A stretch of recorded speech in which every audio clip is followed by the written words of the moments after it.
बांदा कृषि विश्वविद्यालय के 11वें दीक्षांत समारोह में पहुंची यूपी की राज्यपाल आनंदीबेन पटेल।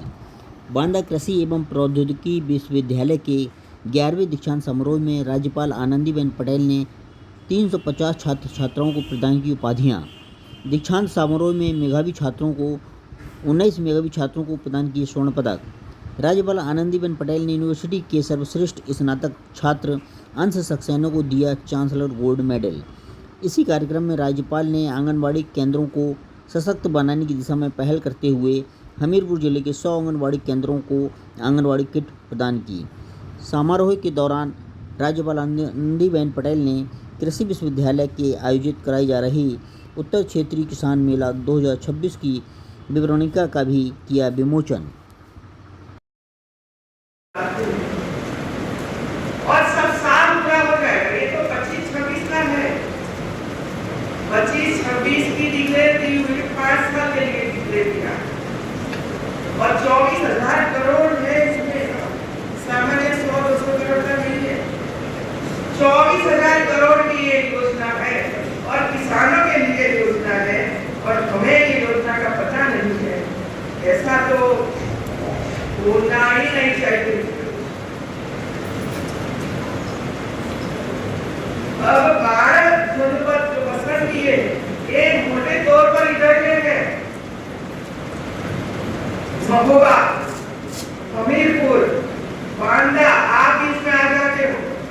चित्रकूट, जालौन, झांसी, ललितपुर, उन्नाव, प्रयागराज, प्रतापगढ़, श्रावस्ती और सोनभद्र पूरा आ गए ना। बुंदेलखंड तो मैंने बता दिया आप लोगों को कि इतने डिस्ट्रिक्ट है और जो ये स्कीम बनाई है ये भी मैं आपको देकर जाऊंगी। ये स्कीम है, पूरी पढ़ो, ऑनलाइन होगी, लेकिन हमारी तत्परता ही नहीं होती है इसका लाभ उठाने के लिए। मैं किसी को दे रही हूँ, पढ़िए इसको, पढ़ाइए सब लोगों को और इसकी चर्चा में सभी स्टूडेंट के साथ और सभी अध्यापक इसके साथ बैठे और ये जो योजना है योजना की पूरी डिटेल जानिए और इसके आधार पर आप अपना प्रोजेक्ट तैयार करें। कृषि उत्पादन अपेक्षाकृत कम है, सिंचाई और तकनीकी संसाधनों की कमी है और किसान आर्थिक रूप से कमजोर है। योजना के तहत किसानों को आधुनिक कृषि तकनीकों की जानकारी, उन्नत बीज, जैविक खाद, सिंचाई सुविधाएं और कृषि यंत्रों पर सब्सिडी प्रदान की जाएगी। किसानों को फसल बीमा, मिट्टी परीक्षण और विपणन सुविधाएं भी दी जाएगी। इस योजना का उद्देश्य न केवल उत्पादन बढ़ाना है बल्कि किसानों की आय को दोगुना करना, खाद्य सुरक्षा सुनिश्चित करना और कृषि को जलवायु संवेदनशील बनाना भी है। उत्तर प्रदेश सरकार केंद्र सरकार के साथ मिलकर इस योजना को प्रभावी ढंग से लागू कर रही है, जिससे इन जिलों की कृषि अर्थव्यवस्था को मजबूती मिल रही है और जितने हमारे डीएम हैं वो डीएम की जिम्मेवारी इसमें तय की गई है कि योजनाएं बढ़ाएंगे और आपके तक वहां पहुंचाएंगे। आपको योगदान करना पड़ेगा इसमें।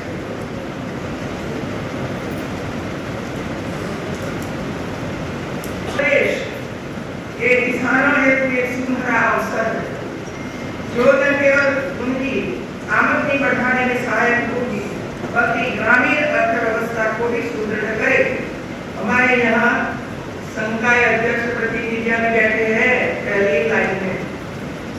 आप भी प्रयास करिए, पूछिए अंदर जाकर इसी मेंबर्स को कि भाई इसमें आपने क्या किया, बताओ हमें कौन सी योजना बनी। आगे सक्रिय नहीं, इसी वजह से आप लोगों को नियुक्त किया जाता है। यह योजना भारतीय कृषि को आत्मनिर्भर कृषि अर्थव्यवस्था की दिशा में अग्रसर करेगी। वास्तव में जब किसान सशक्त होगा तो देश की अर्थव्यवस्था स्वाभाविक रूप से सुदृढ़ होगी। यह योजना किसानों को पारंपरिक खेती के आगे बढ़ संसाधनों से जोड़ने का मार्ग सशक्त करेगी।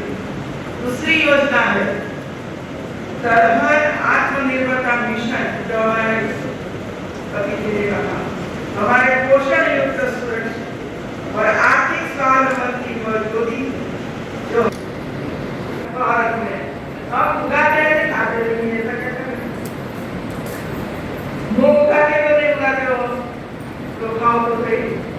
हर थाली में रोज मूंग होना चाहिए, दलहन होनी चाहिए, सब कुछ होना चाहिए। इसके बजाय दाल रोटी खाते रहते हैं। आज जीवन में हमारे अधिकारियों से पूछना, हमारे गुजरात के लोग मतलब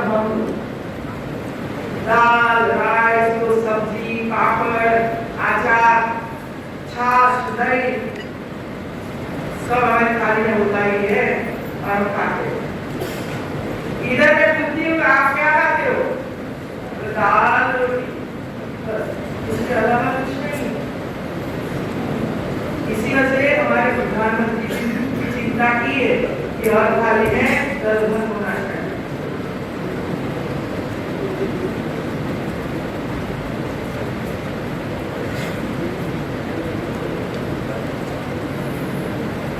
जो हर थाली में प्रोटीन का अधिकार सुनिश्चित करती है।